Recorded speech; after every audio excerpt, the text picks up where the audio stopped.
There is an exceptionally weak cadre of politicians at the moment that have done phenomenal harm. But the reason for that is that the Conservative Party has been gripped by a kind of malaise, a kind of infection, which Brexit is part of it, but also Liz Truss's extreme small state ideology.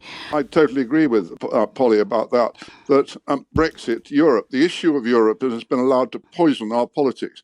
And I found it a fantastic situation today that opinion polls show that most British people acknowledge that Brexit has proved a disappointment, if not a disaster.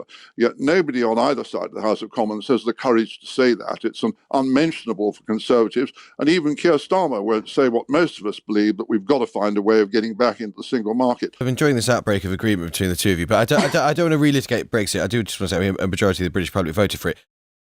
No. Most of the British public did not vote for Brexit. 46.5 million people were registered to vote in the EU referendum of 2016. 46.5 million people. But only 37% of them voted to leave, a minority.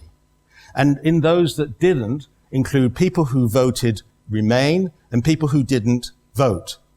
And in most democracies across the world where they do have a referendum that can change the constitution, they require a majority of voters. And you would never get a change on only 37%. In fact, the irony is that this result would not have been sufficient to change the constitution of UKIP or to change the constitution of the Conservative Party. We now need a new vote on Brexit.